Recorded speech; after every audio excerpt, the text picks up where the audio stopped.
I laughed at something Sungo said, nearly choking on my iced Americano. It felt good to catch up with my childhood friend after so long. We'd been inseparable growing up, but life had pulled us in different directions. Him to Busan for work, me stuck in Seoul juggling university, and, well, my complicated arrangement with Kang Minho. You look good, Jiwon, Sungo grinned, reaching across the table to ruffle my hair like he used to. Seoul life treating you well? I smiled, but it felt tight. If only he knew the half of it. Yeah, it's fine. Still struggling with tuition? I can. No, I said too quickly. I mean, I've got it handled now. Don't worry about me. The cafe door chimed. I didn't look up, too focused on steering the conversation away from my finances. But then the air shifted, became heavier, charged with something dangerous. The chatter around us seemed to quiet. Jiwon. That voice. Deep, commanding, edged with something dark. My blood ran cold. I looked up to find Minho standing beside our table, immaculate in his black suit, his expression unreadable but his eyes. God, his eyes were burning with barely restrained fury. How did he even know I was here? Hyung, I stammered, my heart hammering. What are you? We need to talk. Now. His tone left no room for argument. Sungo frowned, looking between us.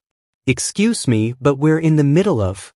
Miho's gaze finally shifted to Sungo, cold and dismissive. He didn't even acknowledge him. Instead, his hand wrapped around my wrist, firm, possessive, claiming. He pulled me up from my seat effortlessly. Wait, Minho. I tried to resist, aware of Sungo's confused stare and the other customers watching us. Minho leaned down, his lips brushing against my ear, his breath hot against my skin. You're testing my patience, baby. Don't make me remind you who you belong to in front of your little friend. My face burned. The endearment, the threat, the possessiveness, all of it sent conflicting signals through my body. Arousal mixed with anger mixed with embarrassment. Jiwon, do you know this guy? Sungo stood up, protective instinct kicking in. It's fine, Sungo. I have to go. I'll call you later. I grabbed my bag with my free hand, letting Minho drag me out of the cafe before this became an even bigger scene. The moment we reached his black Mercedes, Minho opened the back door and practically shoved me inside, sliding in after me. The door slammed shut with finality. Driver, privacy screen. Now. Minho's voice was ice.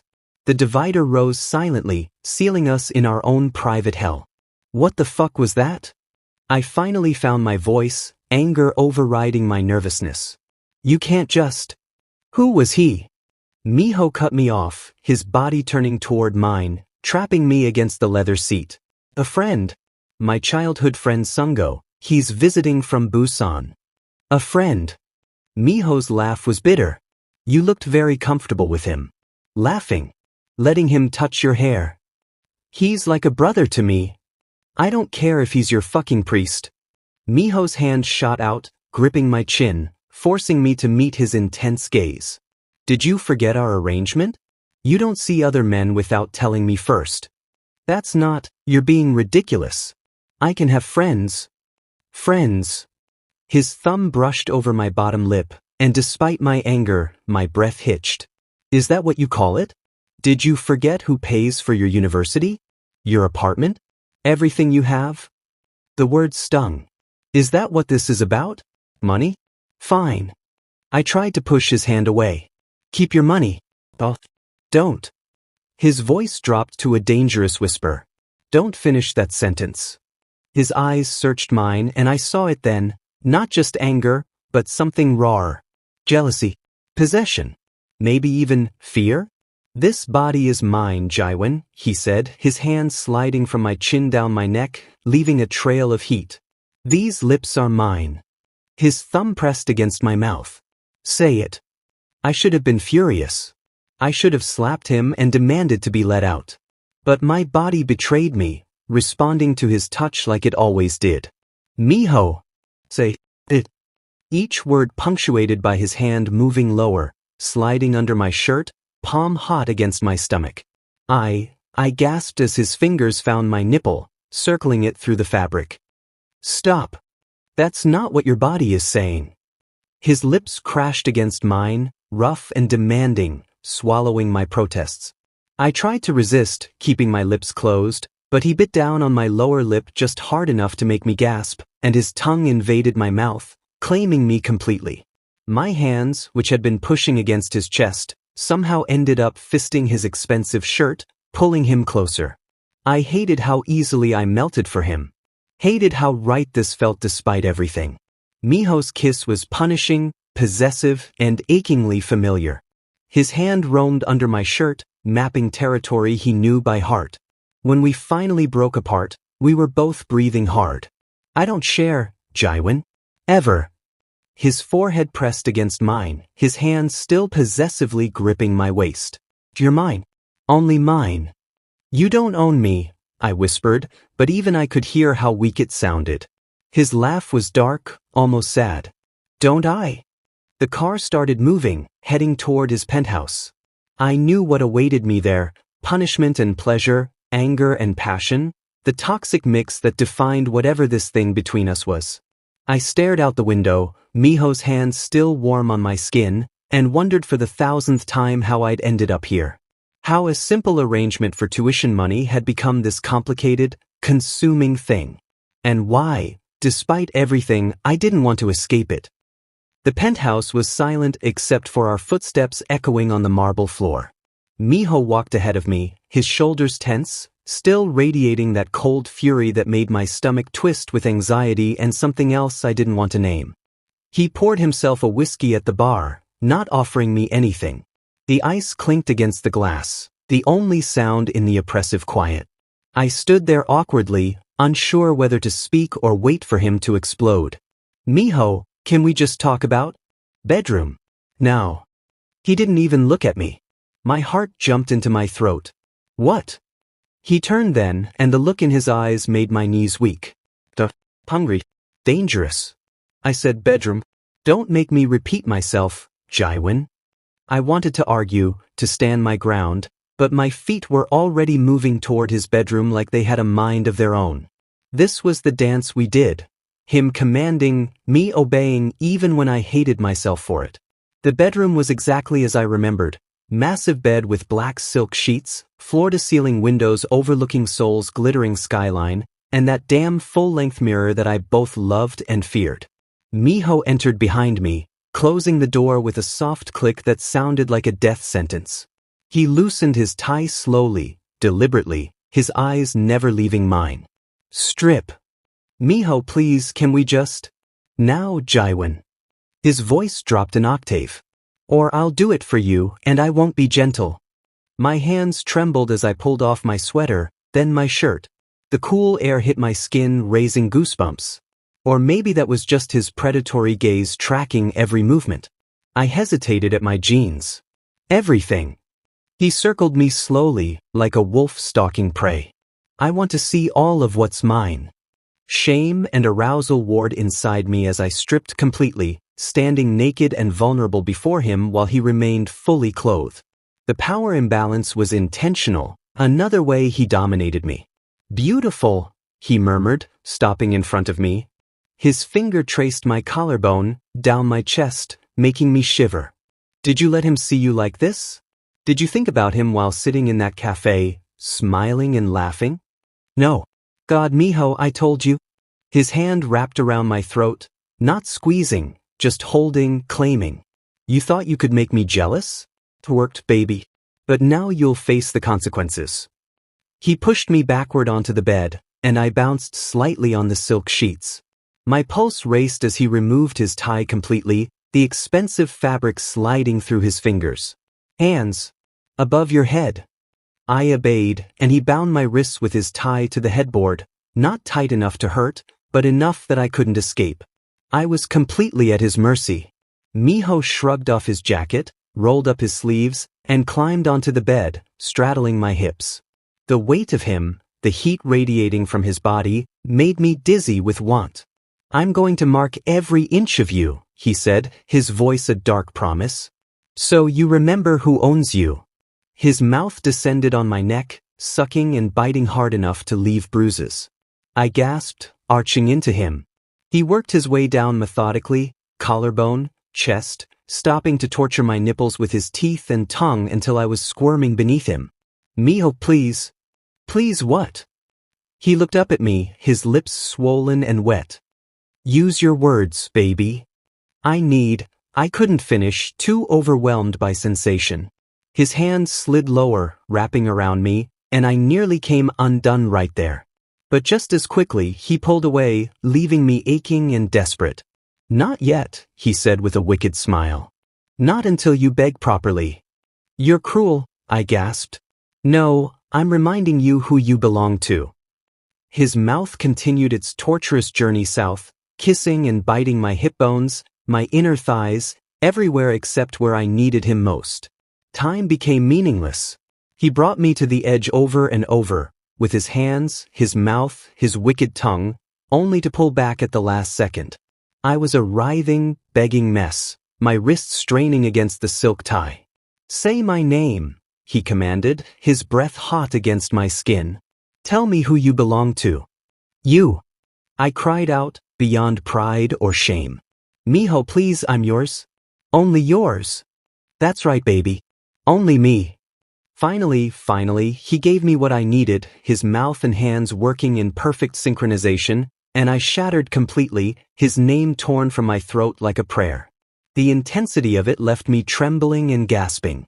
Miho untied my wrists gently, rubbing them to restore circulation, then pulled me against his chest. His own arousal pressed against me, but he seemed content to just hold me. Don't scare me like that again, he whispered into my hair, and for the first time tonight, his voice was vulnerable, almost broken. I blinked up at him, still floating in the aftermath. Scare you? Seeing you with him? Miho's jaw clenched. Laughing like that? Looking happy. It made me realize you could leave. That you might want to leave. My heart clenched. This possessive, dominant man who commanded boardrooms and built empires, he was afraid of losing me? I wasn't going anywhere, I said softly, my hand resting on his chest, feeling his racing heartbeat. I was just having coffee with a friend. I know. He pressed his lips to my forehead. I know. But I can't. I can't be rational when it comes to you, Jiwon. You drive me insane. We lay there in the dimming light, tangled together, and I wondered if this arrangement had stopped being just an arrangement a long time ago, for both of us. But I was too afraid to ask. Too afraid of the answer. I tugged at the collar of the designer suit Miho had laid out for me. It fit perfectly, of course it did. Everything Miho provided was perfect, tailored exactly to my measurements. Sometimes I wondered if he enjoyed dressing me up like his personal doll. Stop fidgeting, Miho said, adjusting his cufflinks in the mirror. He looked devastatingly handsome in his black tuxedo, every inch the powerful suit. You look beautiful. My cheeks warmed at the compliment. Even after everything, he still made me feel like a nervous schoolboy. I don't understand why I need to come to this business gala. Won't people talk? Let them. He crossed the room and tilted my chin up, pressing a possessive kiss to my lips. You're mine. I want everyone to know it. The gala was held at one of Seoul's most exclusive hotels. Crystal chandeliers, champagne fountains, men in tuxedos and women in glittering gowns.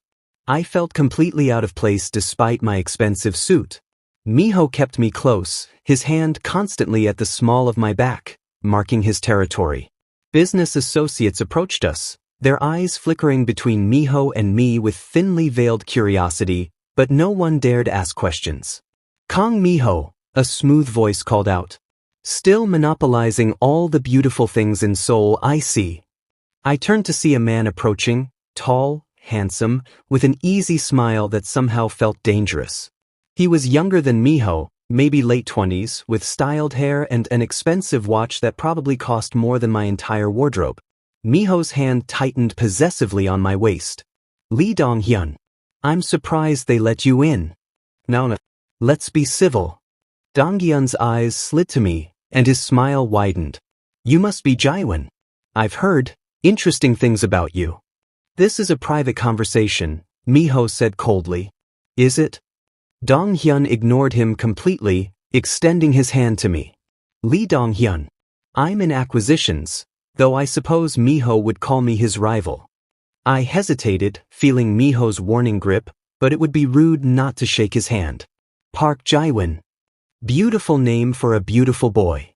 Dong-hyun's hand lingered a moment too long. Tell me, Jiwon, how does someone like you end up with someone like Kang Minho? He's not exactly known for his warm personality. That's enough, Minho growled. I'm just curious. Dong-hyun's eyes gleamed with mischief. A young, intelligent man like you, surely you have dreams beyond being Minho's pretty accessory? What are you studying?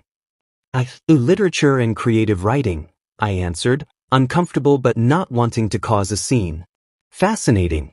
A romantic soul trapped in a transactional relationship. Dong-hyun pulled out a business card, pressing it into my hand before Minho could stop him. If you ever want to have a real conversation, or if you ever want to be treated like a partner instead of a possession, call me. I promise I'm much better company. Minho looked ready to murder him. Get the fuck away from us. Think about it, Jiwon. Dong-hyun winked before disappearing into the crowd. The ride up to the private lounge was silent and suffocating. Minho's jaw was clenched so tight I thought it might crack. The moment we entered the empty lounge, he slammed the door shut and whirled on me. Did you enjoy his attention? His voice was dangerously quiet. What? No, I... Don't lie to me. He advanced on me, backing me against the door. I saw the way you looked at him. The way you smiled. I was being polite. You're being paranoid. His hand slammed against the door beside my head, caging me in. Paranoid? He gave you his fucking number, Jiwon. And you took it. Because it would have been rude not to. Do you want to leave me for him? His other hand slid up my thigh, fingers digging in possessively. Is that it? Want someone who'll treat you like a partner? He spat the word like poison. My breath hitched as his hand moved higher, dangerously close to where my body was already betraying me. Minho, stop. Answer me. His eyes burned into mine, jealousy and possessiveness and something deeper, something almost like pain. Do you want him? No. The word burst out of me. I don't want him. I don't want anyone else. Prove it. His voice dropped to a growl. Show me you're mine. Something in me snapped. I grabbed his face and kissed him desperately, pouring all my frustration and desire and confusion into it. My hands fumbled with his belt, trembling with need. Only you, I gasped between kisses. I only want you, Minho. Only ever you. The confession ignited something feral in him. He spun me around, my palms flat against the door, his body pressed against my back. Say it again. Yours, I moaned as his hand wrapped around me. I'm yours, Minho. All yours. We barely made it to the leather couch. Clothes were shed frantically, desperately. He took me right there, intense and passionate and claiming, like he needed to erase any trace of Dong-hyun's attention, any possibility of me belonging to anyone else. Mine, he growled against my neck with each thrust. Say it. Yours. I cried out, my fingers digging into the leather. Always yours. When we finally collapsed together, both breathing hard, Minho held me against his chest like I might disappear. His hand stroked my hair gently, such a contrast to the possessive intensity of moments before. I can't stand the thought of losing you, he whispered, so quietly I almost missed it. My heart clenched. I turned to look at him, seeing vulnerability in his eyes that he rarely showed. You're not losing me. Aren't I? His thumb traced my kiss-swollen lips. He's right, you know. You deserve better than this, better than an arrangement, better than a man who doesn't know how to love properly. Minho. But I'm too selfish to let you go. He pulled me closer, almost crushing me against him. Too selfish to be the better man. I didn't know what to say, because somewhere along the way, this had stopped being just an arrangement for me too. And that terrified me more than anything. I stared at the envelope containing every credit card, every gift, every piece of jewelry Minho had ever given me. My hands trembled as I sealed it. 3 days. I'd been avoiding him for 3 days, ignoring his calls, his texts, The driver he sent to pick me up from university. Because somewhere between the jealousy and the possessiveness and the mind-blowing sex, I'd fallen in love with him. And that wasn't part of our arrangement. The note sat on top of the envelope, my handwriting shaky. Thank you for everything, but I can't do this anymore. My heart can't handle being just an arrangement. Jiwon. I left it all on his penthouse doorstep when I knew he'd be at work. Then I ran back to my tiny apartment in Hongdae, the one I'd kept secretly, the one he didn't know about, paid for with money I'd saved from my part-time job before meeting him. It was pathetic compared to his place. Cramped, old, with a leaky faucet and walls so thin I could hear my neighbors arguing. But it was mine. Not bought with his money or his power. I curled up on my small bed, hugging my knees to my chest, and finally let myself cry. The knock came 2 hours later, aggressive and demanding. My heart stopped. He couldn't have found me. I never told him about this place. Jiwon. Miho's voice boomed through the door. Open this fucking door right now. I pressed my back against the wall, holding my breath. Maybe if I stayed quiet, he'd leave. I know you're in there. Your neighbor told me a cute university student lives here. Open the door or I'm breaking it down. He would. I knew he would. With shaking hands, I unlocked the door. It flew open before I could even step back, and there he was, Kang Minho, CEO and most powerful man I knew, standing in my doorway soaking wet from the rain I hadn't even realized had started. His expensive suit was ruined, his hair plastered to his forehead, water dripping onto my floor. He looked wild, desperate. Nothing like the composed man who commanded boardrooms. You think you can just leave? His voice cracked. You think I'd let you go? Minho, you're soaking. He stepped inside, closing the door behind him, backing me against the wall. His hands cupped my face, and I realized he was shaking. You think you can just leave a note and disappear? After everything? There's no everything, I said, tears already streaming down my face. There's just an arrangement. Money for companionship. That's all this ever was. Bullshit. His thumbs wiped at my tears roughly. You're lying. I'm not. You paid for my tuition, my apartment, my clothes, everything. I'm just... Stop. His forehead pressed against mine, his eyes squeezing shut. Stop saying that. You were never just anything to me. My breath hitched. Then why? Why make it an arrangement? Why treat me like... Because I'm an idiot. He pulled back to look at me, and I saw wetness on his face that wasn't just rain. Because I didn't know how else to keep you close. I'm not good with words, Jiwon. I'm not romantic or sweet or any of the things you deserve. All I know is business, transactions, deals. So I made one with you because I was terrified you'd leave otherwise. Minho. I never wanted an arrangement, he continued, his voice breaking. I wanted you. From the moment I saw you at that campus cafe, struggling with your laptop and 3 different textbooks, too proud to ask for help. I wanted you so badly it terrified me. I stared at him, my world tilting. What? I love you, you idiot. He laughed wetly, pressing kisses to my forehead, my cheeks, my nose. I've loved you for months. Maybe from the beginning. I just didn't know how to tell you without scaring you away. You're telling me now, I whispered, my hands fisting in his wet shirt, by breaking into my apartment like a crazy person. You made me crazy. He kissed me then, soft and desperate and achingly tender. Not the possessive claiming kisses from before, but something infinitely more precious.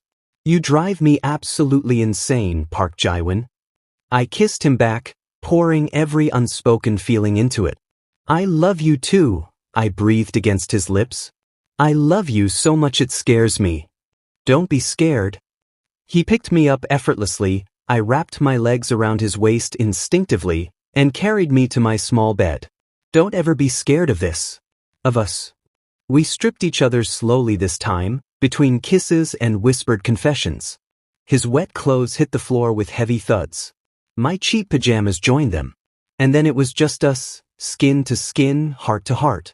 I love you, Minho whispered as he kissed down my neck, my chest, mapping my body like he was memorizing it. I love you, I love you, I love you. When we finally came together, it wasn't rough or possessive or punishing. It was slow, intimate, vulnerable, two people completely exposed to each other in every way possible. He held my gaze the entire time, his hand intertwined with mine, whispering promises against my lips. "You're not my sugar baby," he breathed as we moved together. "You're not an arrangement or a transaction. You're everything, Jiwon. My everything." I came undone crying his name, and he followed moments later, burying his face in my neck, holding me like I was the most precious thing in the world. Afterwards, tangled together in my tiny bed, he played with my fingers. "Move in with me. Officially. Not as an arrangement, but as my boyfriend." Boyfriend, I tested the word, smiling. "I like the sound of that." "Good." He kissed my knuckles. "Because I'm never letting you go. You're stuck with me, Park Jiwon." "Promise." "Promise."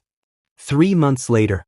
"Minho, you can't buy out the entire restaurant just because I mentioned liking their kimchi jjigae." I sighed, but I was smiling. "Why not?" He pulled me onto his lap at his office, completely shameless even though his secretary could walk in any moment. I like spoiling my boyfriend. Boyfriend. It still made my heart flutter. "You're impossible. And you love me anyway." He kissed me softly, and I melted into him like I always did. "Unfortunately," I teased. "Fortunately," he corrected and kissed me again.